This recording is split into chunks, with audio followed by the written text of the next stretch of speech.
Welcome. In this episode, we explore the complete story of Stannis Baratheon, the man who declared himself the one true king of Westeros. Stannis' tale is one of the most fascinating and tragic in the entire history of George R.R. Martin's A Song of Ice and Fire. His life is a case study in how rigid adherence to law and duty can both make and unmake a man. In this video, we'll trace Stannis' journey in meticulous detail, his early life at Storm's End, the shaping of his personality under tragedy, his loyalty and Robert's rebellion, his bitter resentment in the years that followed, his claim during the War of the Five Kings, his entanglement with the Red Priestess Melisandre, his campaign in the North, and his eventual downfall. But beyond the chronological events, we'll also pause to reflect on what these moments say about Stannis as a man, and why so many readers and viewers are divided between admiration and condemnation. Stannis is often described as the king who cared the least about being loved. He wanted only what was his by right. But in a world like Westeros, was that enough? Let's find out. Chapter 1: Early Life and the Shaping of Stannis. Stannis Baratheon was born at Storm's End, the ancestral seat of House Baratheon. He was the second son of Lord Steffon Baratheon and Lady Cassana Estermont. From the very beginning, Stannis' life was shaped by tragedy.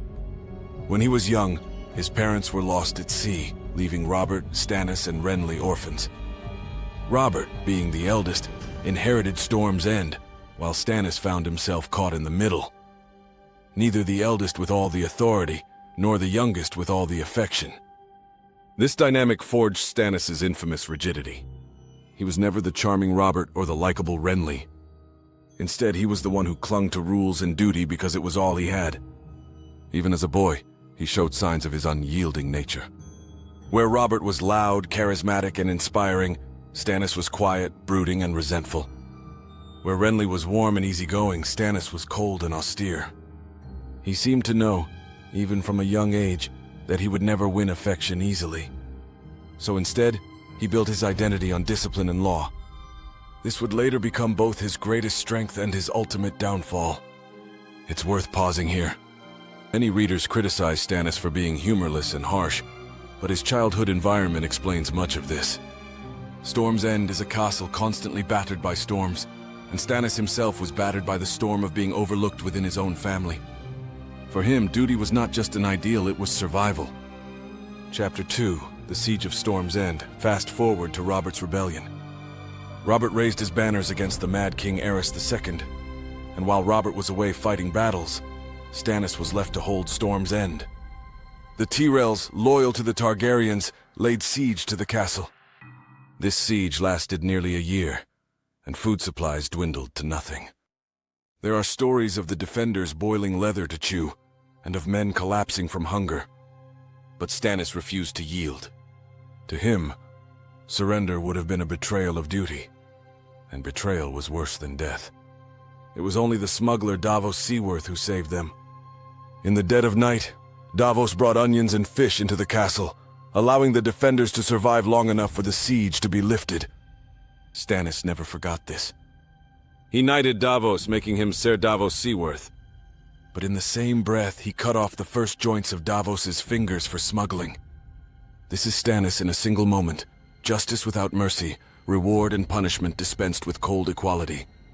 This act shows Stannis' paradox. He believed in justice so absolutely that even his savior could not escape punishment.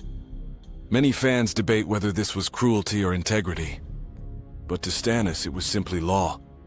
It set the tone for the kind of ruler he would be: unyielding, uncompromising, and isolated. Chapter 3: After the Rebellion. When Robert won the Iron Throne, he rewarded his brothers. But the rewards were uneven. Robert gave Storm's End to Renly, the youngest, while Stannis received Dragonstone, the ancient Targaryen seat. To Stannis, this was an insult. Storm's End should have been his by rights as the second son. Dragonstone, bleak and volcanic, felt more like exile than reward. This deepened his bitterness toward both Robert and Renly. Yet he did his duty. As master of ships, Stannis built and maintained a strong royal fleet. He was efficient, meticulous, and loyal. But he was never loved. Robert found him dour and unpleasant. The court preferred Renly's charm. Once again, Stannis was left in the shadows, doing the hard work while others reaped the admiration. This is one of the recurring themes in Stannis' life. He does what is necessary, but never what is popular. He is the man who eats bitterness so others can eat sweet. And in Westeros, that wins respect but rarely wins thrones. Chapter 4.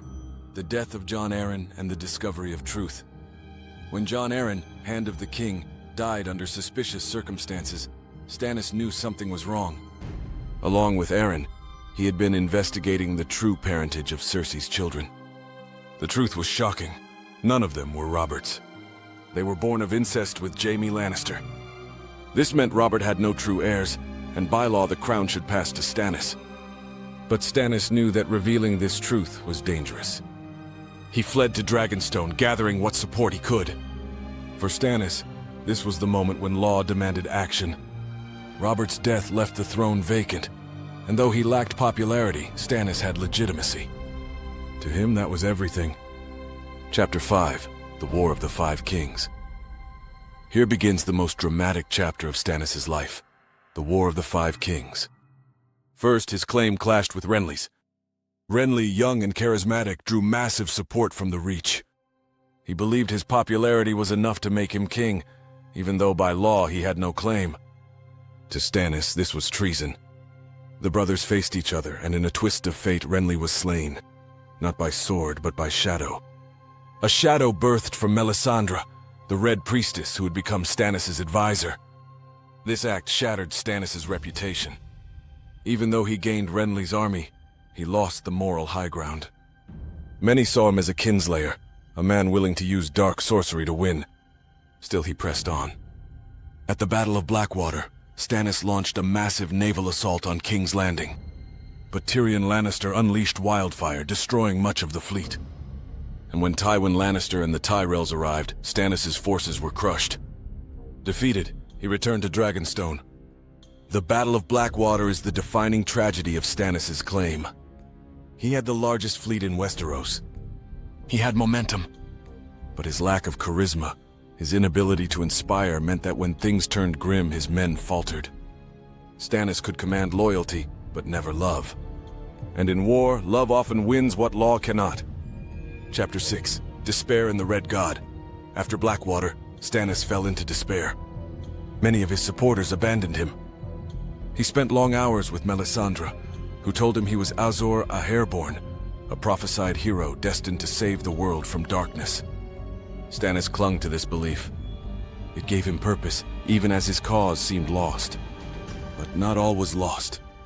Davos Seaworth, ever the loyal advisor, urged him to aid the Night's Watch.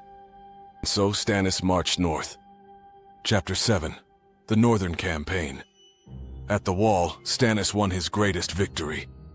He defeated Mance Rayder and the wildling host at the Battle of Castle Black. For once, Stannis was seen as a savior. The Night's Watch respected him, and Jon Snow, though often in conflict with him, recognized the value of his cause. Stannis then set his sights on Winterfell. He sought to rally the North against the Boltons. And for a time it seemed he might succeed. But winter is unforgiving. His army starved. Men deserted. And in desperation, he listened to Melisandre once more. In the darkest act of his life, Stannis sacrificed his daughter, Shireen. Burned alive in hopes of securing victory through the Lord of Light's favor. This act horrified his men. Morale collapsed. Desertion turned to betrayal. Soon after, his army was crushed by the Boltons. Brienne of Tarth found him in the snow and executed him, avenging Renly. Stannis' death is the final irony of his life. He sacrificed everything for law, for duty, for a throne he believed was his by right. But in the end, he lost because he never understood that rulership is more than law. It is love. It is mercy. It is humanity. Qualities Stannis never mastered. Chapter 8. The Legacy of Stannis Baratheon. What then is Stannis' legacy? To some, he is the rightful king, the only one who respected law and order, the only one who truly cared about justice. To others, he is a tyrant, a man so rigid he would burn his own daughter, a man undone by his own lack of love. And yet Stannis remains unforgettable. He embodies the tragedy of duty without compassion. He is the man who would break before he bent, and in that he is both inspiring and terrifying. Stannis Baratheon's life is the story of iron will meeting human frailty. He was not the king Westeros wanted. He may not even have been the king Westeros needed. But he was undeniably the king Westeros deserved by law.